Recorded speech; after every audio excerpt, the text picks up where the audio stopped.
femeninos. Estamos haciendo una reseña, un recorrido a través de esta propuesta que el tarot tiene de símbolos femeninos a través de las copas, los oros, las distintas cartas de la corte, por ejemplo, las sotas, las reinas, pero vamos a centrarnos en esta ocasión específicamente en arcanos mayores. Hablamos la semana pasada sobre la sacerdotisa, una carta muy potente, hicimos un contraste entre la sacerdotisa y el mago, la sacerdotisa y la emperatriz, y la sacerdotisa y el sumo sacerdote. Hicimos ahí como un espejear para especificar qué es lo que ella tiene, que de repente se desdibujan un poco los límites en torno a cuál es el dominio, entre comillas, de cada uno de estos personajes, porque tendemos a usurpar o como a pasar a llevar un poco el lugar que les corresponde. Con la figura de la emperatriz pasa algo que es curioso, porque si bien la emperatriz como arquetipo, el arquetipo de la madre es bastante transversal, como que se entiende esta figura abundante, plena, muy física, muy sensual, muy creativa, muy emocional también. Fácilmente a veces caemos en la caricatura de lo femenino, en la histeria, en el apego, en el control, en todas esas cosas que tienen que ver más con una sombra del femenino o una emperatriz en su lado sombrío, que con la emperatriz en en su aspecto luminoso. También porque la emperatriz dentro de su significado también representa la tierra, representa la naturaleza, entonces hay todo cierto como gama de acciones humanas que hace que nosotros como que contaminemos, explotemos la tierra, qué sé yo, erosionemos la tierra, muchas cosas que son como en contra de este arquetipo femenino que finalmente igual dice algo de cómo el patriarcado se maneja con los recursos naturales, con la ecología, con la armonía de la naturaleza, donde todo es perfecto, donde está cada cosa como en su lugar. Algo que a veces se nos pasa por alto de esto es que la emperatriz tiene por lo general, una corona de estrellas. Son 2 estrellas que son las estrellas del firmamento, estrellas que tienen que ver con, ¿cómo decirlo? Tienen que ver con el cosmos. Hay no solo un dominio de lo terrenal, del agua, la tierra, los mares, los ríos, los bosques, sino que también esa conexión con lo cósmico. Como que lo que pasa acá tiene su correspondencia también en un plano superior. Eso es muy importante. Acá tenemos la figura de la emperatriz, Tarot Rider-Waite, ¿cierto? Uno de los más como clásicos. Ahí pueden ver un poquito mejor la figura de su corona de estrellas, el símbolo de Venus, por lo general, ese corazón, un vestido con granadas, que es un símbolo muy potente del compromiso de la unión, y tiene más sentido cuando lo vemos en torno a la sacerdotisa, por toda esta asociación que hay entre la figura de Perséfone y la sacerdotisa, pero también tiene sentido si vemos que hay una unidad psíquica entre la emperatriz y la sacerdotisa, porque son personajes que son como la dupla madre-hija, el aspecto femenino de la personalidad con la madre es como algo muy intenso, y es algo muy como vital en la construcción de los seres humanos.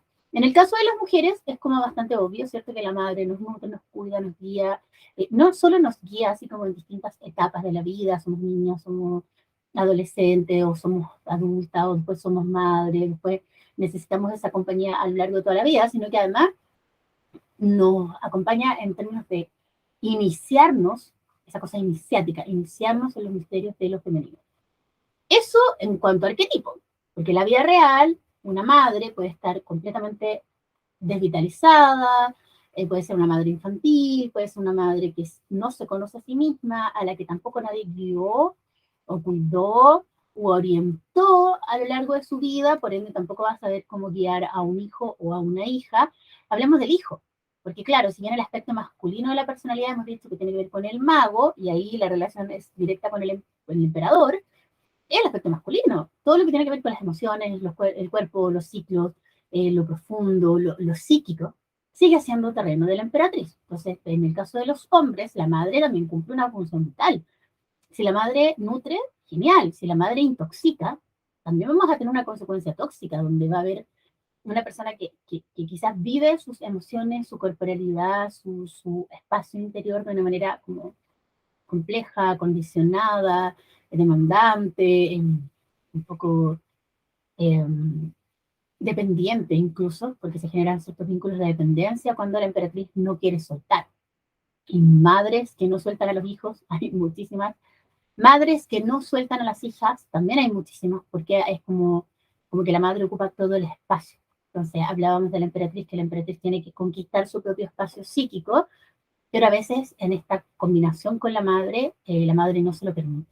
La madre no le permite conocerse a sí misma, sino que se pone a sí misma como el principal, como yo sé lo que es mejor para ti, yo sé lo que te nutre, yo sé cómo te ves más bonita, yo sé cuáles son tus talentos, yo sé cómo, es como yo, sin permitir que esa emperatriz que está acá, sin que la emperatriz permita que la sacerdotisa también se desarrolle y eventualmente llegue a transformarse también en una mujer adulta plena y sea emperatriz de su propia vida.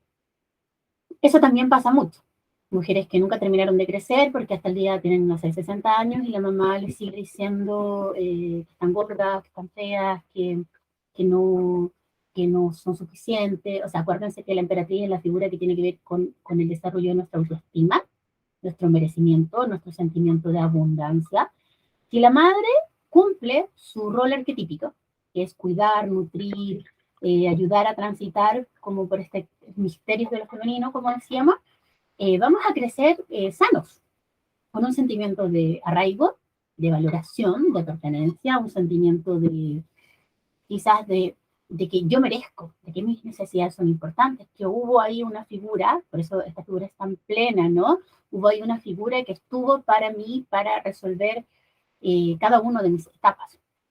Lo que me hace hacer una pequeña pausa, no sé si conocen esa fase de la vida infantil donde se habla de la fase telepática, donde niños y niñas no hablan, sino como que esperan que la mamá un poco adivine cuáles son sus necesidades, y las mamás también hacemos ese gesto como de adelantarnos un poco, y eso nos recuerda a la vida intrauterina, donde había una conexión directa entre la madre y el feto, ¿cierto? Y había como una alimentación, no había, se habla de que no había pausa entre el deseo y la satisfacción de ese deseo, no estaba mediado por nada.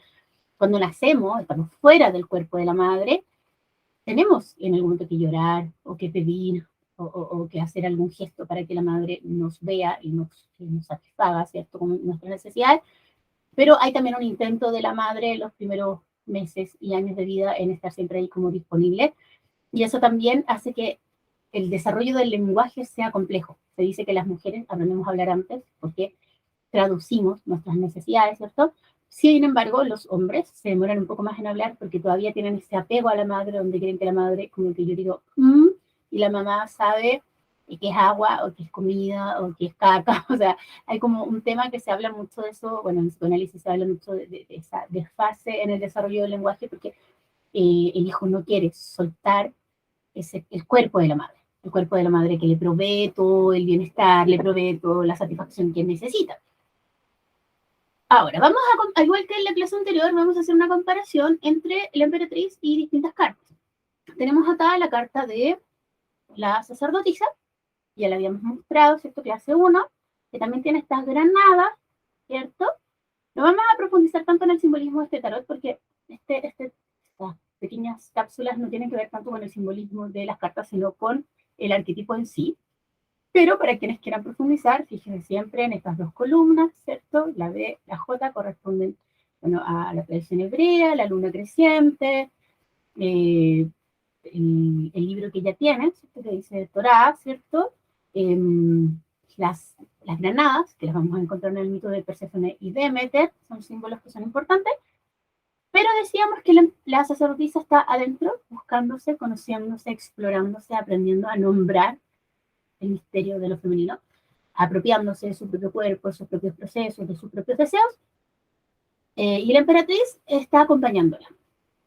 Si la emperatriz no ve a la hija, o no ve el aspecto femenino del hijo, se pone a sí misma al centro de todo, se pone a sí misma como a mí me pasa todo, yo siento todo.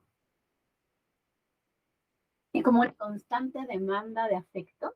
A quienes gustan de la terapia floral, es muy parecido al tipo de chicory, como hay una demanda constante donde yo doy amor, pero por debajo quiero que me lo devuelvan y estoy siempre exigiendo más atención, más cariño, y termino siendo un poco empalagosa y como que el otro es como que sale acá un poco, me estás ahogando. Y eso también nos pasa con las parejas, que podemos tender a maternar a nuestras parejas y al final termina siendo súper matapasiones porque te pierde un poco esta cosa de la seducción o de la sexualidad, porque nos transformamos solo como en madres. Ahora, aquí hay que hacer un alcance, porque la emperatriz no solo es madre, la emperatriz es mujer. Dentro de ser mujer está la posibilidad de gestar, de dar a luz, de nutrir a través de su cuerpo a otro ser. Pero eso no la hace menos mujer. Esa división entre la mujer madre y la mujer más sensual es muy también de la cultura, de la religión, de Occidente. Pero en realidad es una gran unidad. La misma mujer que tiene un acto sexual, a través de ese acto sexual va a procrear un ser vivo, un hijo.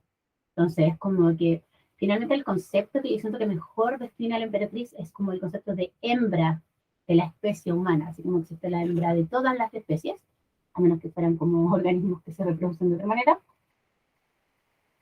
La emperatriz es la hembra de la especie humana. Entonces tiene un movimiento, tiene la belleza, tiene la agilidad, tiene la fiereza, tiene los ciclos, tiene la capacidad de producir, de fecundar, de cuidar, de nutrir. Y su dominio vendrían siendo los elementos respectivos, o sea, los oros, que son la tierra, lo material, lo físico, lo tangible, pero también lo que está como sumergido bajo tierra, ¿cierto? Ese misterio de los procesos de materialización. Pero por otro lado está el agua, que hay una relación complementaria ahí, complementaria y opuesta entre agua y tierra, pues son elementos muy distintos, el agua muy concreta, muy objetiva, muy tangible, la tierra, y el agua es fluida, es como que se me va entre las manos, como que cambia de estado, entonces se complementan estos dos elementos y constituyen juntos nuestros dos primeros territorios de conciencia que corresponden al primer chakra y al segundo chakra, agua, el segundo y el primero tierra. ¿Por qué les digo esto? Porque el desarrollo de estos primeros chakras se da entre los 0 y los 7 años, entre los 7 y los 14, que son precisamente lo que entendemos nosotros como infancia y pubertad. Después viene otra etapa del desarrollo. Es como salir al mundo, es conocer gente, ir al colegio, pasar más tiempo fuera de la casa, buscar el reconocimiento externo, querer que nos distingamos por tal o cual razón. Y ahí es donde se vuelve más importante la figura del padre. En este caso sería el emperador. Pero ¿qué pasa si yo tengo 12, 13, 14 años y la mamá es sumamente aprensiva, sumamente dominante, sumamente manipuladora? Porque desde el inconsciente podemos volvernos manipuladoras. Te quiero aquí, no quiero que salgas con esa niñita, es que me da miedo que vayas a una fiesta. O sea, hay una combinación sutil entre el cuidado, la protección y la manipulación y los apegos y la dependencia. Y eso tú lo vas a ver en madres y en hijos hasta grandes. O sea, el hijo se quiere casar y a la mamá le da un ataque al corazón, el hijo se quiere casar ya, pero vénganse a vivir acá, y maltrata a la nuera, y se apropia de los nietos. Es un gesto muy como de mío, mío, mío, como que este es mi reino y yo ocupo todo el espacio. Ya, entonces, claro, el trabajo arquetípico de la emperatriz es eso, es nutrir y cuidar, y en su sombra, este es el juego, ¿ya? Una emperatriz plena, realmente, no solo porque es una mujer de cierta edad que es fértil, sino una emperatriz plena, de verdad, que tuvo esta raíz, esta infancia bien nutrida, que sabe cubrir sus necesidades, que sabe darse placer, sabe cuidar sus recursos, sabe cuidar sus espacios, qué sé yo, esa emperatriz no necesita hacer ningún tipo de trampa o triquiñuela para garantizarse el afecto, porque ella está llena de afecto y ella está llena de merecimiento, entonces no va a aceptar nunca menos de lo que ella cree que merece. Ella cree que merece todo, porque soy genial, porque soy bella, porque soy sensual, porque soy creativa, porque soy plena. Entonces, ella no se complica, sus relaciones siempre son desde esa grandeza. De la misma forma que, por ejemplo, podría ser un emperador cuando está en su aspecto sano. Sin embargo, cuando no está sana, pasa que muchas mujeres, incluyéndome, ¿cierto? Llegamos a una edad adulta y no tenemos tan sanados los temas de infancia, y no tenemos tan sanada la relación con nuestra propia madre, y no tenemos tan resueltos temas como la autoestima, el merecimiento, la prosperidad, la salud, el autocuidado, y como que nos confrontamos a eso muchas veces precisamente al ser madres, o querer cuidar a un otro, y empiezan a aflorar estas necesidades que no están resueltas, no están asumidas, y entonces empezamos a usar mecanismos inconscientes para Tratar de que el otro me quiera, me cuide, se quede conmigo, me valore, y entonces empezamos a pedir, pero no desde la plenitud, sino desde la carencia. Desde la carencia yo puedo decir, ay, es que si tú me quisieras, te quedarías conmigo hasta mañana y no te irías ahora. Claro, hay como una manipulación, porque yo no te estoy diciendo, oye, quédate conmigo hoy, quedémonos, pasémoslo bien, pasémoslo rico un rato, compartamos, sino que hay un gesto como medio infantil, encubierto de mujer adulta, como que uso mis recursos a veces emocionales, sexuales, afectivos para garantizarme ciertas cosas que yo siento que si no manipulo no las voy a conseguir. Ese es el gran temor, como que no lo puedo pedir de frente, tengo que hacer esta cosa como por debajo. Y en el fondo es porque no me siento amada, y en el fondo es porque no me siento plena, y en el fondo es porque no me siento suficiente, estoy como jugando a ser una mujer adulta, pero no siempre es así. Y eso también pasa porque damos, en un intento de que el otro se segurice, ¿cierto? Como que me lo aseguro, me lo garantizo, como que yo te he dado todo esto, entonces tú no te puedes ir, porque mira, tenemos una casa, tenemos hijos, y yo te presté plata, y te cocino, y no sé qué, como muchas cosas. Y el otro después se empieza a sentir en deuda, porque no hay una relación pareja, hay una relación donde hay una mujer que da, nutre, termina asfixiándote, y con esto no quiero justificar a los hombres, que también que les gusta dejarse querer, ¿no? Termina asfixiándonos, y al final nos llama más la atención a alguien, qué sé yo, más joven, más libre, más loca, más relajada, que esta señora que quiere tenerlo todo bajo control y que como que quiero esto, toma, ¿qué tienes? No tienes que ir afuera a buscar, porque como el reino de la emperatriz es adentro, ella quiere tenerlo acá. Entonces puede pasar como pareja, no puede pasar como mamá, no puede pasar en nuestros espacios íntimos de distinto amistad, de cariño, de cuidado, pero el tema es si nos vamos a alinear con el lado luminoso de la entrega, de nutrir, cuidar, porque es nuestra naturaleza, pero tampoco dejarnos abusar, porque no va a faltar el que se acerque a nosotros como con la intención de que le demos, pero no va a tener nada que darnos de vuelta. A los únicos que les podemos permitir eso es a nuestros hijos, porque un hijo no tiene cómo tener una relación como recíproca, porque siempre uno va a estar en un rol más adulto y desde este lugar superior le damos la vida, le damos sostén como para vivir, para cuidarse, para nutrirse, y el hijo recibe. Y cuando el hijo sea adulto, eso que fue acumulando se lo va a dar a sus hijos o a su pareja o a sus amigos, pero un hijo no tiene la obligación de retribuirnos. Lo que tiene la obligación es de ser respetuoso, de ser receptivo, de dejarse guiar, en caso de que sea una guía positiva, ¿cierto? Pero no tiene la obligación de retribuirnos porque nosotros le dimos la vida y él no lo pidió. O sea, es como que yo te traje al mundo y yo me tengo que hacer cargo de ti. Me tengo que hacer cargo de ti hasta que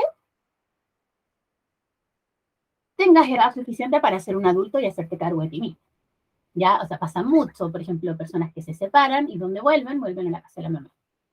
¿Qué tan adulto, qué tan adulto independiente soy si al primer fracaso tengo que volver a la casa de mi mamá? Ahora, yo igual encuentro hermoso eso en el sentido de que sería más triste no tener a dónde volver, o que no te recibieran, no te acogieran de vuelta, así como, no, ya te fuiste, mira, fíjate que transformé tu pieza en una sala de apuestas y ahora con mis amigas jugamos póker. Sería loco, ¿no? Me instalé un caño en el centro de tu pieza y ahora es mi sala, le puse espejos y es mi sala de ensayos para hacer pull downs. No sé, podrían pasar tantas cosas y también sería válido, ¿no? Si yo tengo una edad, mis hijos se van y a veces se van en malas, se van así como, ay, me voy porque mi pareja, porque tú, no sé qué, y después vuelven. Y claro, una mamá dentro del corazón de mamá seguramente los vuelve a coger, a veces los hijos vienen con hijos, las hijas vienen con hijas y vamos armando la familia, pero aquí viene un problema clásico, voy a mezclar un poco el tema sistémico, transgeneracional, porque en una casa no pueden haber dos emperatrices.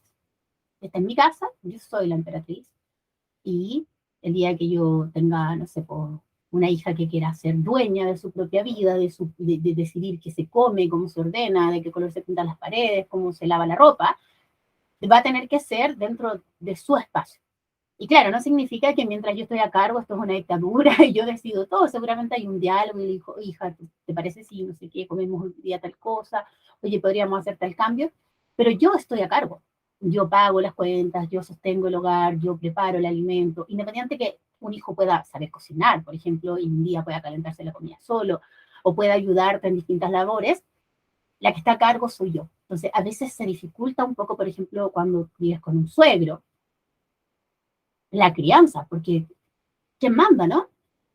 Entonces las madres queremos que criar a nuestros hijos y que nadie intervenga, pero resulta que está la figura de la abuela, que finalmente es la señora de la casa, que dice, no, no, no, me reta al niño que coma lo que el niño quiere.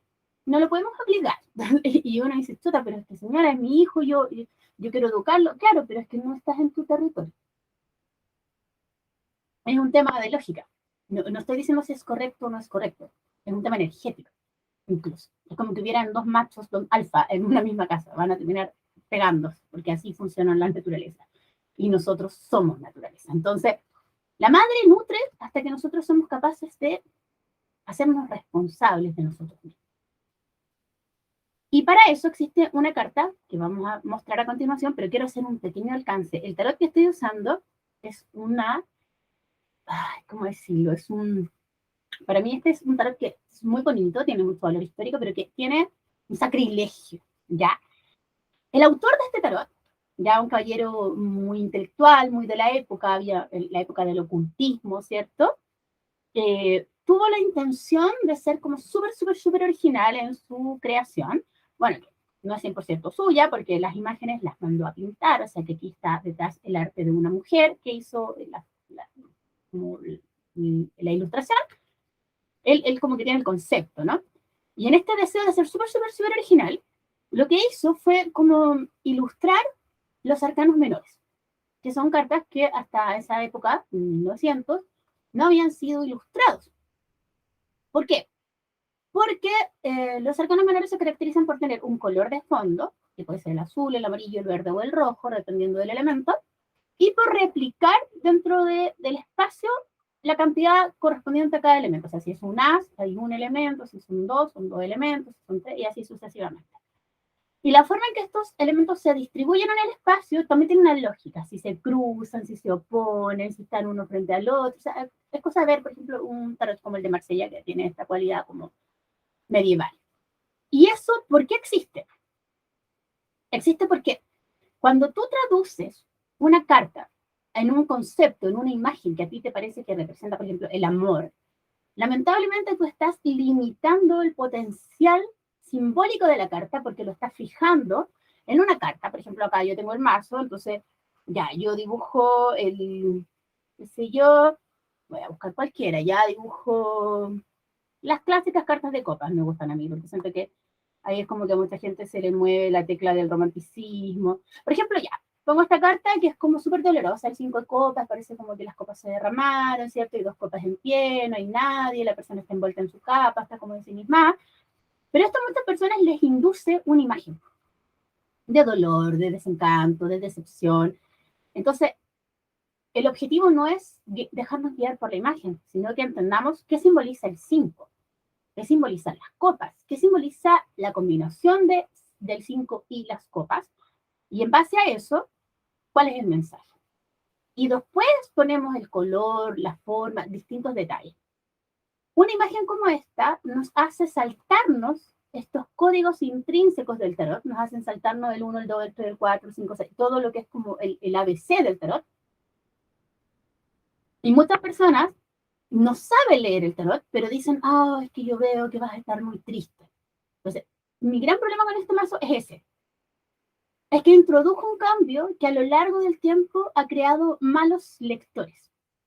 ¿Ya? Ha hecho que la gente crea que sabe leer cuando en realidad no sabe leer, solo está proyectando algo que tiene adentro y no haciendo el tema de interpretar realmente.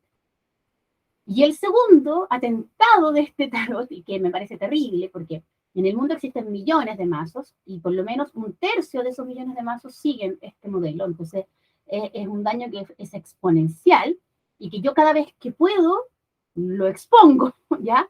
Y es que este autor tuvo la intención de analogar el árbol de la vida de la Cábala hebrea, ¿cierto? Con sus 10 sefirot que representan distintos planos de realidad, y la intersección de estos sefirot o esferas de conciencia, ¿cierto?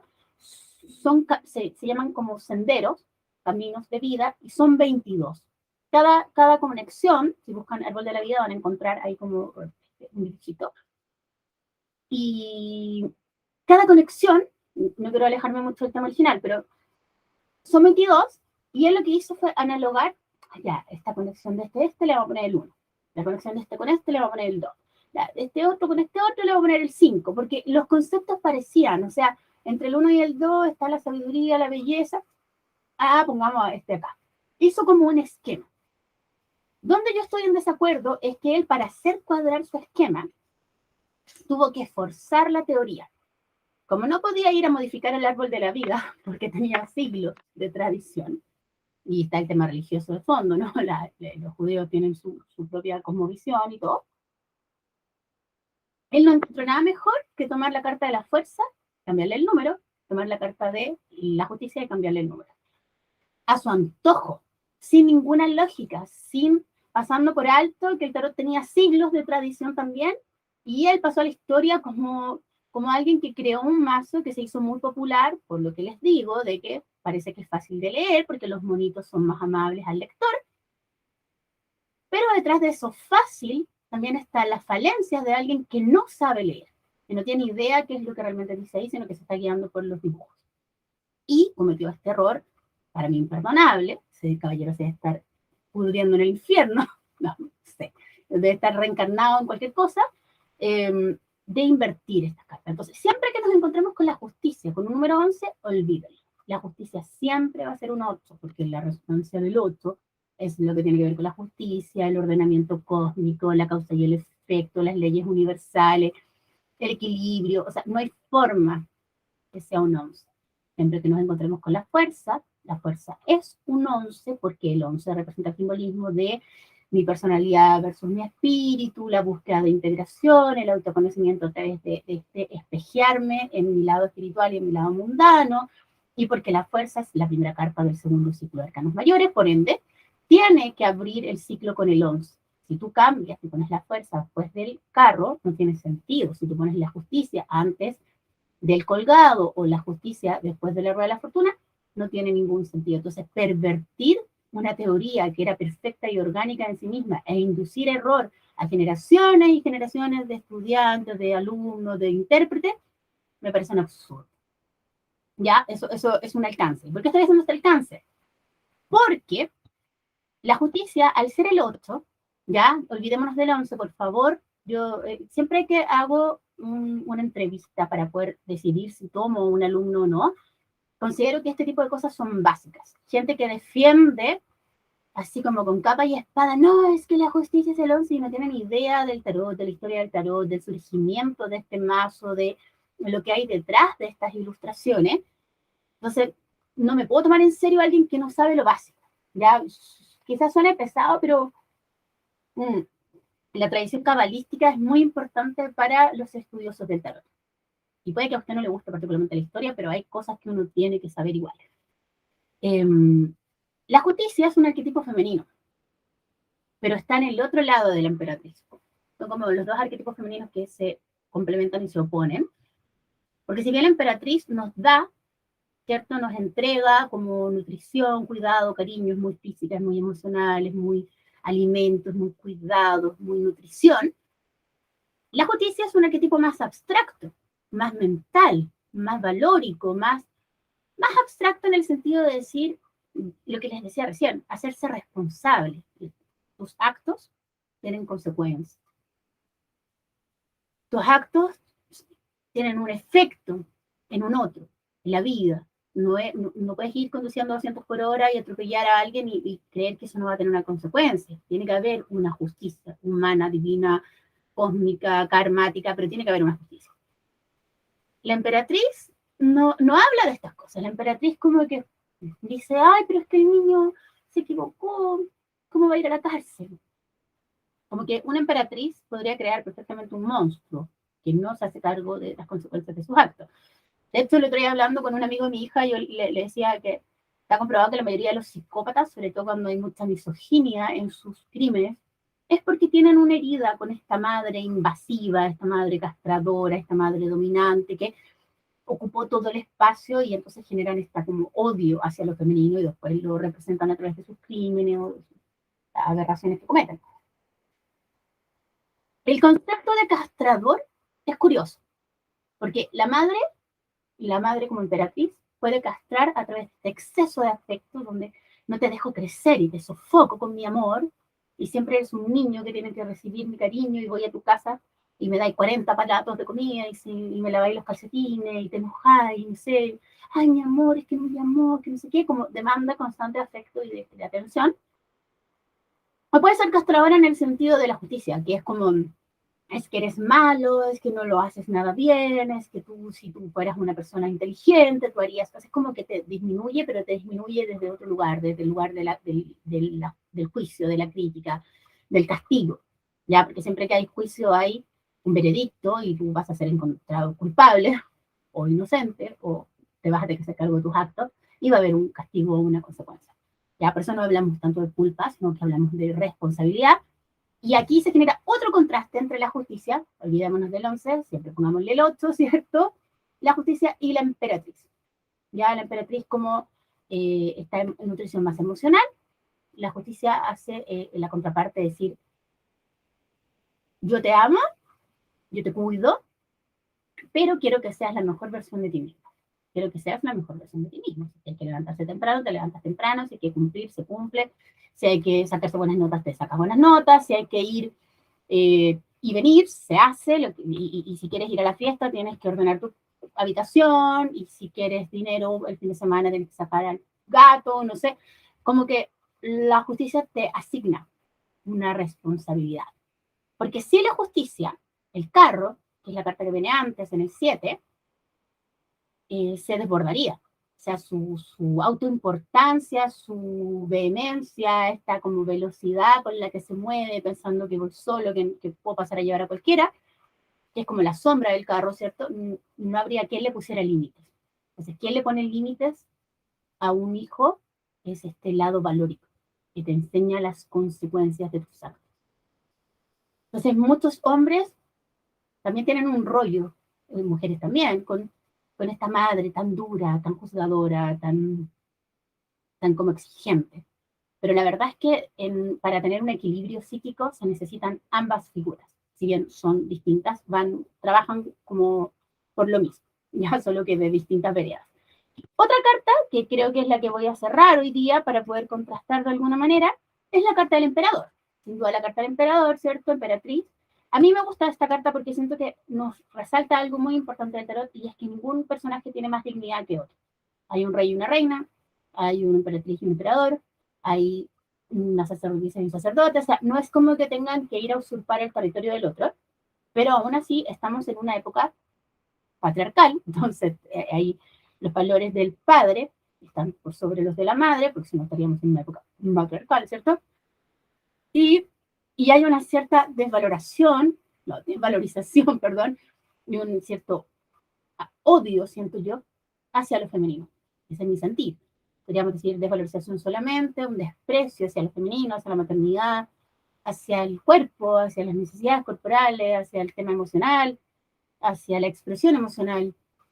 Es súper fácil que desde el emperador o desde la sombra del emperador se tilde a la emperatriz de loca, de histérica, de desbordada, de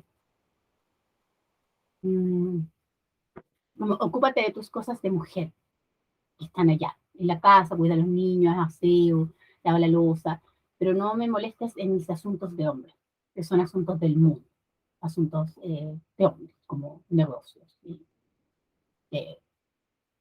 guerras, muy de emperador. Y eso genera un resentir en el femenino, una herida muy profunda. También muchas mujeres decimos que no llegaron a desarrollarse como emperatrices plenas y que se quedaron ignorantes de sí mismas, se quedaron en la sacerdotisa, entonces pasaron de ser hijas a ser esposas y siempre fueron como la niña de, no fueron adultas. Eh, este dolor, ¿cierto?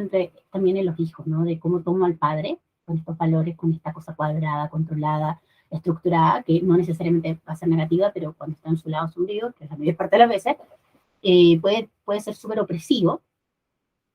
Y cómo toman los valores de lo femenino, que también a veces se nos pueden presentar de una manera un poco, claro, inestable, o como efectivamente hay un desborde emocional, porque claro, las mujeres no siempre tienen las condiciones para desarrollar su emocionalidad o su salud, o su bienestar de la mejor manera. Entonces, muchas cosas, por la misma energía de la emperatriz, se tienden a acumular, muchas cosas se tienden como a guardar, así casi como de querido diario, y quizás lo converso con mis amigas si es que tengo amigas, pero hay como un registro emocional, subjetivo, íntimo, del que muchas veces no podemos salir porque no se nos permite, como son cosas de mujeres, como ahora no quiero sonar con esto como, oh, pobrecita nosotras las mujeres, porque los hombres también, en el aspecto femenino de su propia energía, tampoco van a saber qué hacer con sus emociones, dónde poner sus emociones, también se pueden sentir como discapacitados emocionales o castrados, también tendemos a buscar, ¿cierto? En el caso de los hombres, mujeres con esas características que nos espejean la herida, que si tenía una madre muy dominante, voy a buscar una mujer similar, que me va a hacer sentir poca cosa, que me va a hacer sentir insuficiente, que me va a hacer sentir que le debo algo, o sea, son dinámicas. La relación con la madre siempre está detrás de todos nuestros vínculos. Replicamos la relación con la madre, ¿por qué? Porque la madre fue la que nos enseñó a querer, a cuidar, a nutrir, nos enseñó lo que es valioso de nosotros, es que nos enseñó eso, porque a veces nos puede decir que no somos valiosos y nos quedamos con ese mensaje de que no soy valioso y solo tengo que esforzarme para que el otro me quiera. Entonces, detrás de todos nuestros vínculos está la madre. La emperatriz es una carta muy fundamental que aparece hasta en la sopa de nuestras lecturas, o sea, es una carta que aparece siempre, como un poco reincidente, así, en todos nuestros procesos, y contrasta con el emperador porque no estamos en un mundo donde yo siento que el territorio esté repartido equitativamente, como que el hogar interior está súper descuidado y desnutrido, y muchas mujeres también no pueden dedicarse solo a eso porque no hay, por ejemplo, una figura paterna que ayude o que acompañe, entonces tiene que cumplir ambos roles, como de criar, trabajar, ir, venir, y se termina fragmentando, y al final quien lo pasa mal son los hijos. Pero eso tiene que ver con el machismo, tiene que ver con la violencia, tiene que ver con lo estructural. No es que una mujer no quiera vivir un femenino pleno, es que no va a saber cómo hacerlo, y a su vez su madre también fue una persona que siguió dependiente, o una persona que se sacrificó mucho y no dejó espacio para desarrollarse a sí misma. Puede ser una persona que fue muy amorosa, muy de cuidar a otros, pero nadie la sostuvo. Pueden haber muchas variantes de por qué la energía femenina en algún momento se distorsiona, pero es importante entender que este arquetipo materno engloba tantas cosas y que las condiciones en las que se desarrolla finalmente son tan precarias muchas veces que no siempre vamos a llegar a ser la versión más como nutrida. Yo me acuerdo hace un tiempo atrás me tocó hacerme a mí una lectura, y en mi lectura yo decía algo así como, ¿dónde me sirve trabajar en este tiempo? Como en mí, tiene que ver con el trabajo interior.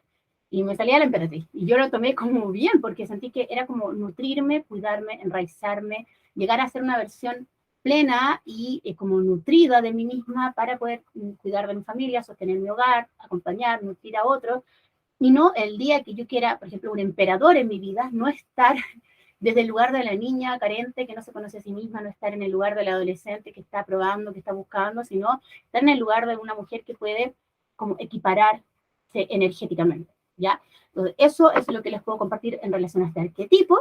Y bueno, les hice ahí una pequeña reseña en relación a la justicia, porque siento que siempre es necesario tener esa información si queremos profundizar en nuestro aprendizaje.